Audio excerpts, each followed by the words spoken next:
students, welcome to the lecture on organizing a new enterprise. And after the lecture, we will be able to learn the following objectives. Understand how to start a new business. Explain the human resource management in a new enterprise.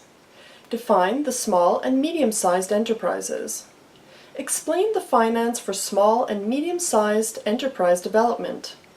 Define the production and operations management in a new enterprise. Understand the enterprise marketing management.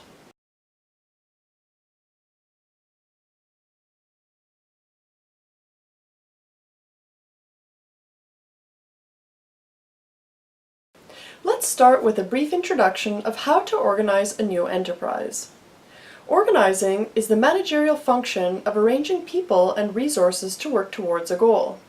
The purpose of organizing include, but are not limited to, determining the tasks to be performed in order to achieve objectives, dividing tasks into specific jobs, grouping jobs into departments, specifying, reporting, and authority relationships, delegating the authority necessary for task accomplishment, and allocating and deploying resources in a coordinated fashion.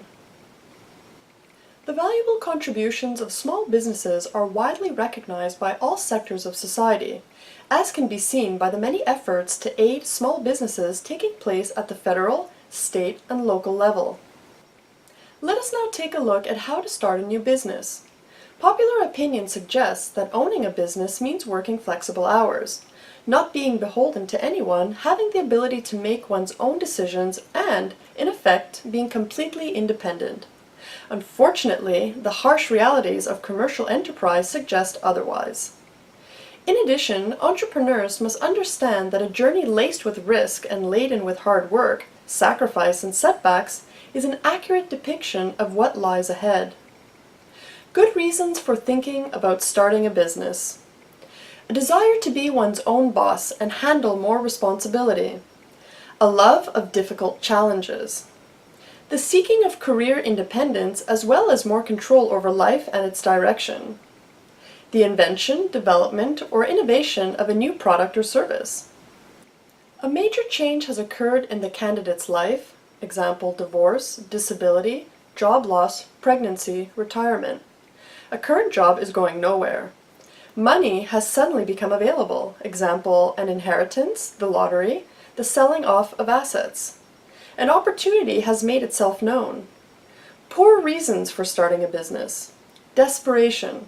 While desperation can be a powerful stimulus, it also often leads to poor judgment, rash decisions, and dangerous leaps into untested waters.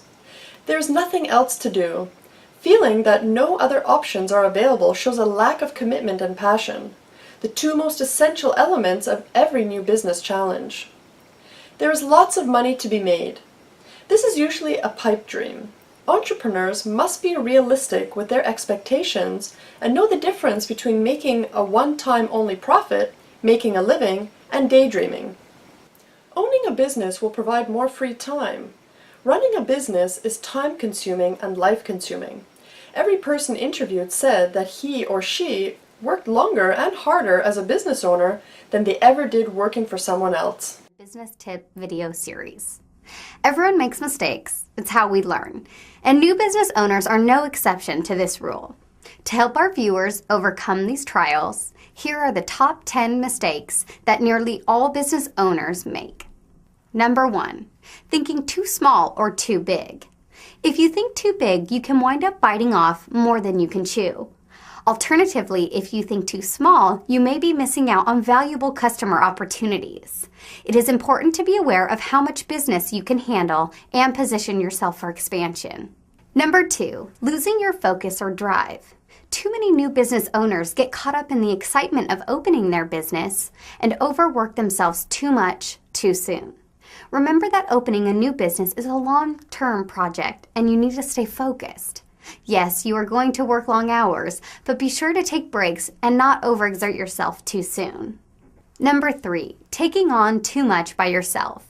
You cannot do everything on your own, and if you try to, then you can lose your energy quickly. It is always a good idea to seek the help of others, such as employees or professional services. Then you can focus on your own goals and not worry about the smaller details. Number 4, sacrificing your personality. Your business is an extension of you. As a business owner, you will likely work long hours, and when you are not working, you will probably still be thinking about your business. In order to make this kind of commitment, you need to love your business and know that it is a part of you. Number 5, not tracking your advertising. When you spend money to advertise your business, it is important to know if your money is being spent effectively or not. For example, it is wasteful spending thousands of dollars for a billboard that never generates new customers. The only way to know if your advertising is effective is to track it. Number 6, investing too much in one client. New business owners are often quick to rearrange their entire business structure for their first big client. But make sure not to put all your eggs in one basket. Not every client will last forever, and you do not want to be forced to close your business if you lose that one big client. Number 7, going against your gut instincts. When you open a new business, you will want to heed the advice of others, but do not let it overshadow your gut instincts. When all is said and done, you are the business owner and you need to trust your own ideas. Number 8, not getting involved in the community. Attending local events and becoming an active member of the community are great ways to get free attention to your business. Networking is an important part of building up good business relationships that can directly lead to customer opportunities. Number 9, managing employees poorly. Poor employee management can be detrimental to a new business owner. Managing employees is not something that comes naturally to everyone, and creating bad relationships with employees can create serious problems for a business owner. Number 10, trusting that signed contracts will be honored. Although any document that contains an agreement and signatures is technically a legally binding contract, in order to enforce it, you will have to go to court. This can cost thousands in legal fees and a waste of business owners' valuable time. Business agreements are relationships that are based in trust. If you keep quality relationships, trustworthy clients, then you will not have to worry as much about what is written on paper. Well, there you have it. If you can make a conscious effort to avoid these common mistakes, then you will find it much easier to open and operate your new business. When is the best time to start a new business venture? Questions about timing are difficult to answer when it comes to entrepreneurship. Some enthusiasts claim that there is no better time than now to own and run a business or launch a new product. But excitement and hope should not be confused with commitment.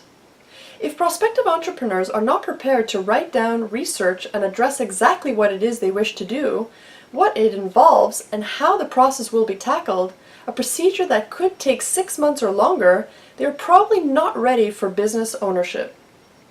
Here we will discuss about human resource management in a new enterprise. The recognition of the importance of human capital has led to an increasing flow of research on the management of human resources. At the same time, the increased awareness of the pivotal role of SMEs in modern economies is accompanied by a rich flow of scientific research on entrepreneurship and small business economics. Human resource management. Human resource management is about the management of an organization's workforce. Managing a workforce, first of all, requires the presence of a workforce, which calls for activities in the fields of recruitment, selection, appraisal, and compensation. Organizations may also employ activities that directly aim to improve commitment and satisfaction, either because job satisfaction is a goal in itself, or because it is believed to have a positive impact on organizational performance. These activities may demarcate the scope of HRM, but they do not define it. Studies on HRM apply different normative models of what HRM should look like. Activity of human resource management. The HRM module is a component covering many other HR aspects from application to retirement. The system records basic demographic and address data, selection, training and development, capabilities and skills management, compensation planning records, and other related activities. Human resource management function involves the recruitment, placement, evaluation, compensation, and development of the employees of an organization. Personal management and HRM. Differences between normative models of HRM and personnel management are more those of meaning and emphasis than of substance. The real difference between HRM and personnel management may be identified as not what it is, but who is saying it.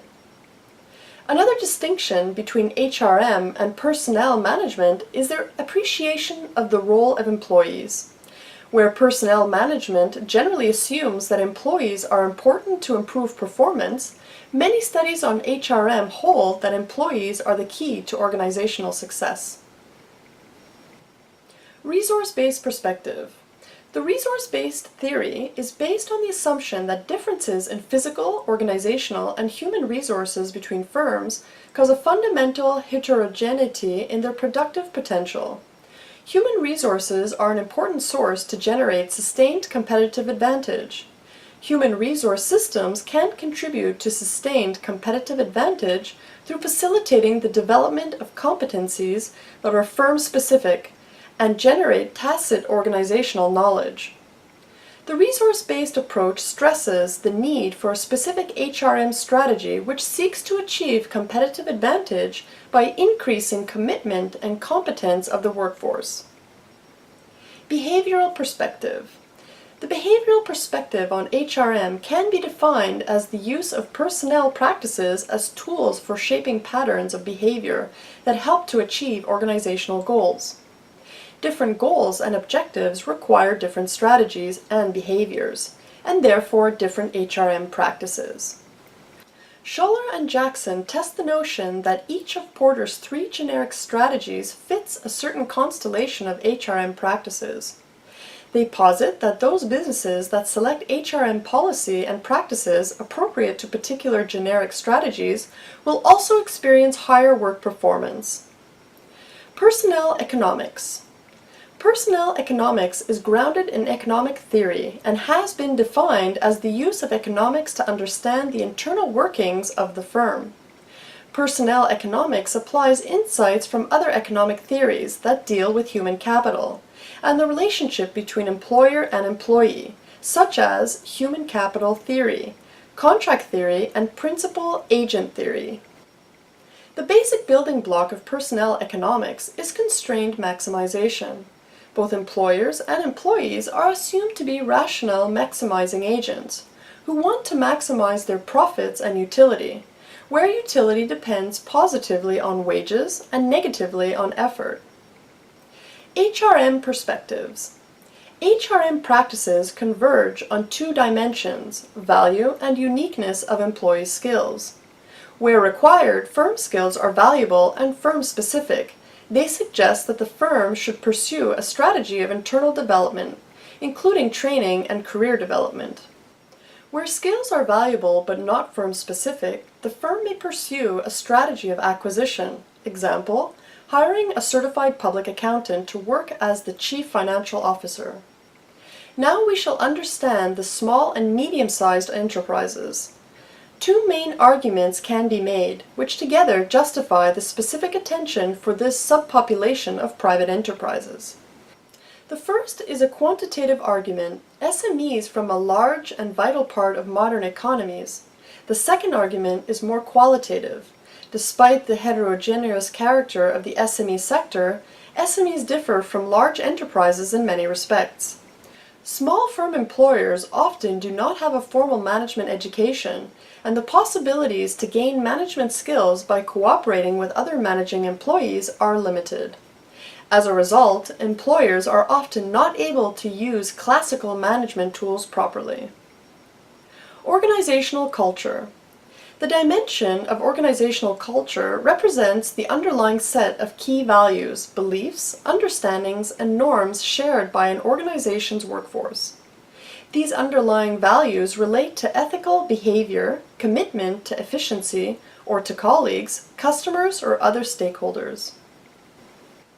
The employer combines the roles of CEO, board of directors, and HR staff.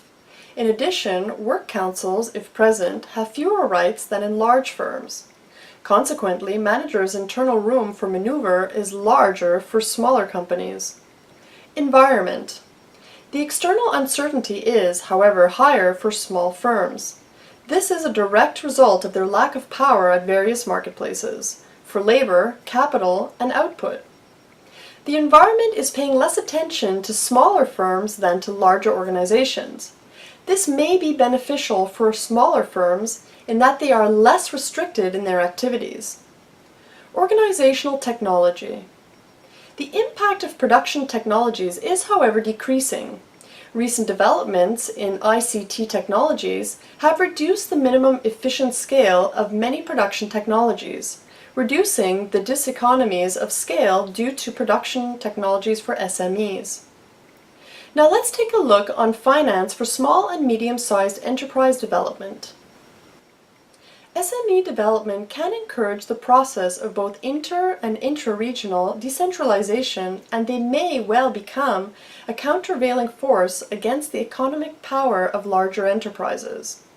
Small producers must be encouraged to adopt new methods, move into new lines of production, and in the longer run, wherever feasible, they should be encouraged to become medium or even large-scale producers. Smaller enterprises face higher transaction costs than larger enterprises in obtaining credit. Insufficient funding has been made available to finance working capital. SME and low-income countries. In low-income countries, work directed towards the internal workings of enterprises has been hampered by the lack of basic data on the management and characteristics of smaller firms. Industrial consensus in a large range of low-income countries have not been undertaken annually. They have concentrated on larger enterprises, they have only infrequently surveyed small enterprises, and have often been published with long delays. In contrast to the earlier work, a distinctive feature of the current spate of empirical work undertaken in low-income countries rests with its concentration on attempting to identify the constraints facing the development of the small-scale sector. The results in terms of the significance of financing acting as a constraint to development are mixed, and it is difficult to draw firm conclusions about the subject.